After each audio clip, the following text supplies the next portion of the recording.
یہ حکم جو دیا گیا کہ مجھے کثرت سے یاد کرو، یہ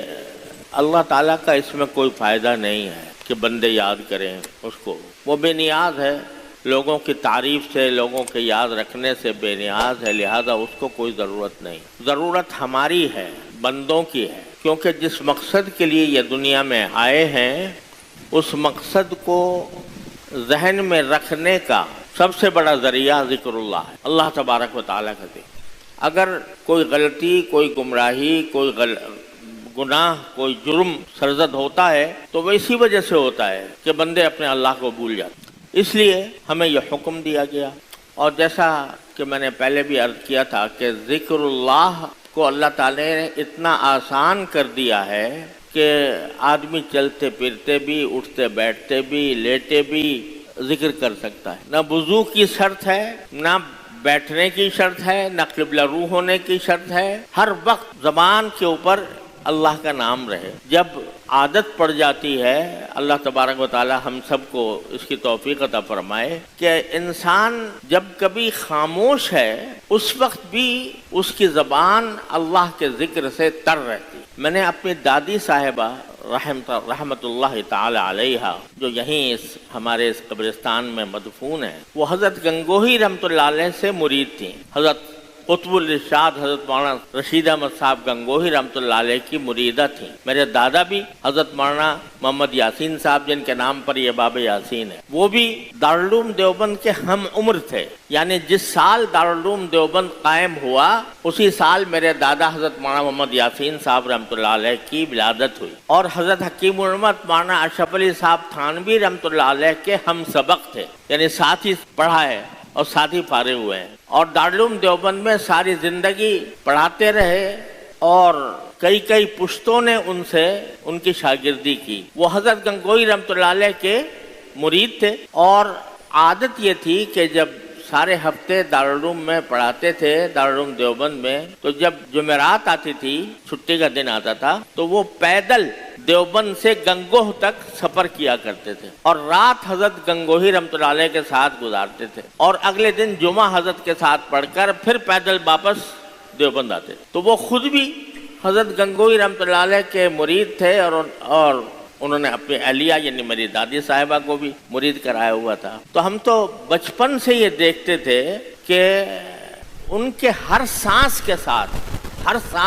ہم سنتے تھے، ہر سانس کے ساتھ اللہ اللہ اللہ کی آواز آیا کرتی۔ تو جب بندہ اللہ کے ذکر کا اس طرح عادی بن جاتا ہے تو اس کی ہر نقل و حرکت، اس کے ہر سانس میں اللہ تعالیٰ کی یاد سموئی ہوئی ہوتی، اور جتنا یہ ذکر بندہ زیادہ کرے گا اتنا ہی اللہ تبارک و تعالیٰ کا قرب حاصل ہوگا، اتنا ہی اس کے سامنے آخرت کا دھیان رہے گا، اور آخرت کا دھیان ہی وہ چیز ہے جو انسان کو گناہوں سے بچاتی ہے اور جو جرائم سے باز رکھتی ہے۔ تو اس لیے اللہ تبارک و تعالیٰ نے ہمیں یہ حکم دیا ہے، اور جیسا میں نے عرض کیا تھا کہ بہت سی قسمیں ہیں ذکر کی، جن میں سے ایک میں نے عرض کیا تھا تلاوت قرآن۔ تو میں اس طرح شروع کرتا ہوں، یعنی آپ حضرات کی خدمت میں یہ تجویز پیش کرتا ہوں کہ جب آدمی صبح کو بیدار ہو اور نماز فجر ادا کرے تو نماز فجر کے بعد کی جو دعائیں، نماز کی جو دعائیں ہیں وہ تو اپنی جگہ پر پڑھے، اور تسبیحات جو ہیں سبحان اللہ 33 مرتبہ اور الحمدللہ 33 مرتبہ اور اللہ اکبر 34 مرتبہ پڑھے اور دعا کرے جو کچھ۔ جب نماز سے فارغ ہو جائے تو پھر چند چیزوں کا اہتمام اور التزام کر لے، جس میں مشکل سے 15-20 منٹ ہی خرچ ہوں گے، اس سے زیادہ اللہ تعالیٰ توفیق دے تو اور زیادہ اچھا ہے، لیکن 20-25 منٹ سے زیادہ کا کام نہیں ہے۔ سب سے پہلے تو میں نے عرض کیا تھا کہ تلاوت قرآن کریم کی تلاوت یہ ہر بندہ اپنے ذمے لازم کر لے، کہ جب تک میں قرآن کریم کی کچھ تھوڑی بہت تلاوت نہیں کر لوں گا دنیا کے کسی کام میں نہیں لگوں گا۔ اچھا تو یہ ہے کہ پارہ کم از کم روزانہ ہو جائے، نہیں وہ آدھا پارہ، پاؤ پارہ، بہت مشغول آدمی ہے تو چاہے ایک رکوع پڑھ لیں، لیکن تلاوت کے بغیر کوئی دن خالی نہ جائے۔ پچھلی مرتبہ میں عرض کر چکا ہوں تلاوت کے کیا فضائل ہیں اور اس کے اوپر کیا اجر و ثواب ہے اور اس کے کیا فوائد ہیں۔ دوسرے نمبر پر کچھ تھوڑا سا ذکر تلاوت کے علاوہ وہ یہ ہے کہ اگر 3 چیزوں کا کم از کم التزام کر لے بندہ کہ ایک تسبیح تیسرے کلمے کی، سبحان اللہ والحمد للہ ولا الہ الا اللہ واللہ اکبر ولا حول ولا قوت الا باللہ العلی العظیم، یہ تیسرا کلمہ ہے نا،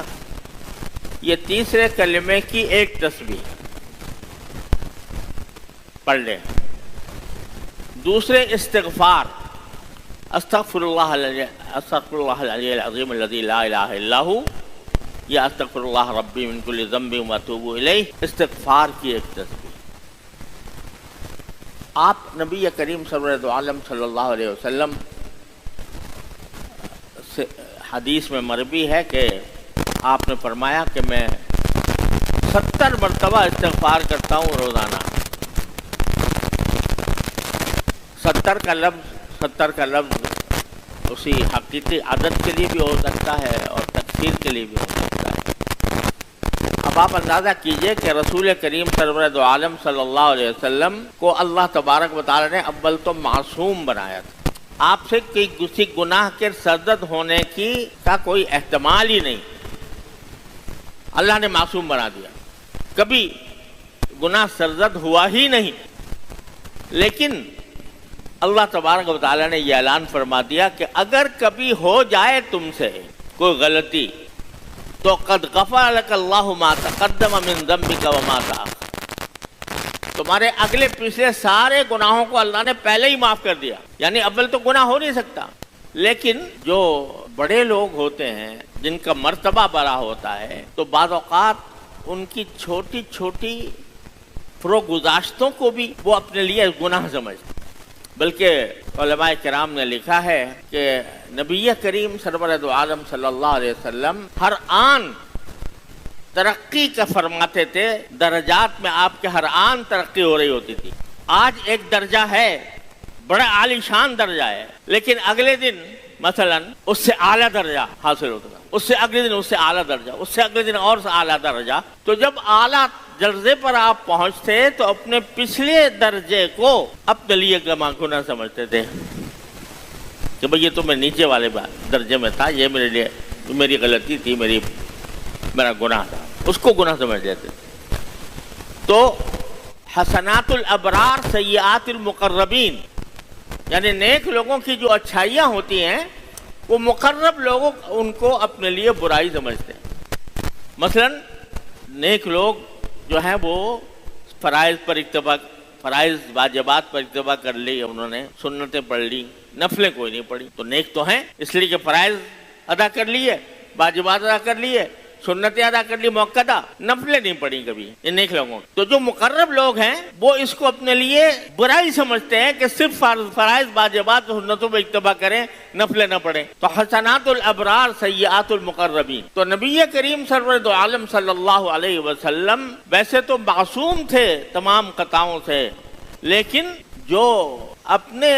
نبوت کے اعلیٰ شان کے مطابق جس کو یہ سمجھتے کہ مجھ سے کوتاہی ہوئی اس پر استغفار فرماتے۔ تو ہم جیسے لوگ جو صبح شام پتہ نہیں کتنے گناہوں میں کتنے آفتوں میں گرفتار رہتے ہیں، ہمارے لیے تو استغفار ایک لازمی چیز ہے۔ تو اس لیے کہتا ہوں کہ ایک تسبیح ہوئی تیسرے کلمے کی، سبحان اللہ والحمد للہ ولا الہ الا اللہ واللہ اکبر ولا حول ولا قوت الا باللہ العلی العظیم۔ ایک تسبیح ہوئی استغفار کی، استغفر اللہ العلی العظیم الذی لا الہ الا هو، استغفر اللہ ربی من کل ذنب واتوب الیہ۔ دونوں میں سے کوئی ایک کر لے یا دونوں کر لے، ایک تسبیح، اور ایک تسبیح درود شریف، اللہم صلی علی سیدنا محمد وعلی آل سیدنا محمد کما صلیت علی ابراہیم وعلی آل ابراہیم انک حمید مجید۔ سب سے افضل درود یہ ہے جو ہم تحیات میں پڑھتے ہیں۔ یوں تو درود کے بہت سے صیغے ہیں اور علماء کرام نے درود شریف کی صیغے یعنی درود شریف کے مختلف کلمات جمع کیے ہیں اپنی کتابوں میں، لیکن اس پر اتفاق ہے کہ سارے صیغوں میں سب سے افضل صیغہ درود شریف کا وہ ہے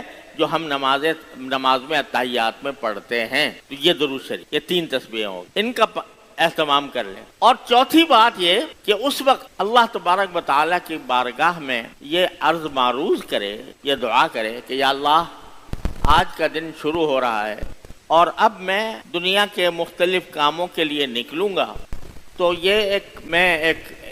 ایسے معرکے میں داخل ہو رہا ہوں، ایسے کارزار میں داخل ہو رہا ہوں جہاں پر قدم قدم پر نفس اور شیطان بہکاتا ہے انسان۔ تو اللہ میں آپ کی بارگاہ میں یہ دعا کرتا ہوں کہ یا اللہ جب میں اس کارزار زندگی میں داخل ہوں، زندگی کے کاروبار میں داخل ہوں، تو اللہ میری نفس اور شیطان سے میری حفاظت فرمائیے گا اور مجھے گناہوں سے مجھے محفوظ رکھے۔ اپنی طرف سے یہ نیت کر لو کہ جو کام کروں گا اے اللہ میں آپ کی رضا کے لیے کروں گا۔ ان صلاتی و نسکی و محیای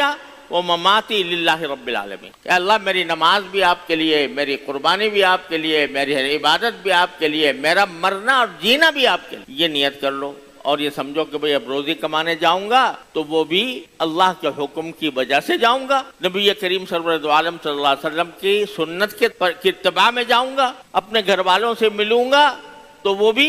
آپ کی سنت کی اتباع میں ملوں گا، اگر بازار میں کسی سے ملاقات ہوگی، دوست احباب کے ساتھ اٹھنا بیٹھنا ہوگا تو وہ بھی اللہ کی رضا کے لیے ہوگا۔ تو یہ دعا کر لو اور یہ نیت اخلاص کی پیدا کر لیں۔ صبح کے وقت میں یہ چند منٹ کا کام، مشکل سے آدھے گھنٹے کا کام ہو، کچھ زیادہ لمبا چوڑا مشکل بھی نہیں ہے، اس کا اہتمام کریں۔ تو یہ ذکر اللہ کے اوپر بندے کو آمادہ کرنے کے لیے، ذکر اللہ کے لیے تیار کرنے کے لیے یہ بہترین عمل ہے۔ تلاوت قرآن کریم، 3 تسبیحات، اللہ تعالیٰ سے دعا اور اللہ تعالیٰ سے اخلاص کی بھی دعا اور اپنے عمل کی درستی کے لیے بھی دعا۔ اس کے بعد آپ نکل گئے کاروبار زندگی۔ ٹھیک ہے، جو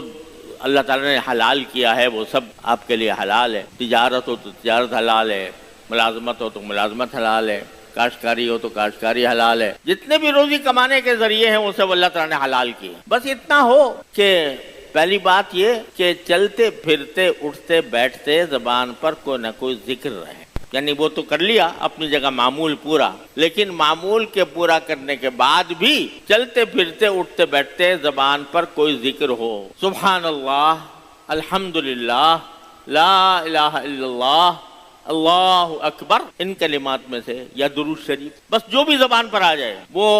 زبان اس سے تر رہے، چلتے پھرتے اٹھتے بیٹھتے۔ دیکھو اسی کو قرآن کریم نے اولو الالباب کہا ہے، یعنی وہ لوگ ہیں جو صحیح معنی میں عقل صحیح معنی کون عقل رکھتے ہیں؟ عقل بھی، یہ الباب کا لفظ استعمال کیا قرآن کریم نے جو جمع ہے لب کی، لب کہتے ہیں مغز کو، جیسے بادام کے اندر جو اصل مغز ہوتا ہے وہ ہے اصل مقصود، چھلکا مقصود نہیں ہوتا، تو وہ مغز مقصود ہوتا ہے۔ عقل کی بھی ایک ظاہر ہے اور ایک اس کا مغز ہے اندر، لب، وہ عقل، گہری عقل یعنی عقل کا انتہائی درجہ، اس کو لب کہا جاتا ہے۔ تو قرآن کہتا ہے ان فی خلق السماوات والارض واختلاف اللیل والنہار لآیات لأولی الالباب، کہ اس آسمانوں اور زمین کی پیدائش میں اور دن کے آنے جانے میں اس میں بڑی نشانیاں ہیں ان لوگوں کے لیے جو خالص، دقیق اور عمیق عقل رکھنے والے ہیں، گہری عقل رکھنے والے ہیں۔ وہ گہری عقل رکھنے والے کون ہیں؟ الذین یذکرون اللہ قیاما وقعودا وعلی جنوبہم، جو گہری عقل رکھنے والوں کی تعریف کر دی کہ گہری عقل والے وہ ہوتے ہیں جو اللہ کا ذکر کرتے ہیں کھڑے بھی، بیٹھے بھی، لیٹے بھی، قیاما وقعودا وعلی جنوبہم۔ یہ ترغیب اس کی دی جا رہی ہے کہ خدا کے بندو، تمہاری سانسیں تو چل رہی ہیں اور تم کسی نہ کسی کام میں مشغول رہتے ہو، ہم نے کوئی ممانعت نہیں کی، لیکن زبان جو ہے تمہاری اگر وہ خالی پڑی ہے، کام تو کوئی خاص کر رہے ہو، تم کتاب پڑھ رہے ہو یا مثلا کوئی مزدوری کا کام کر رہے ہو،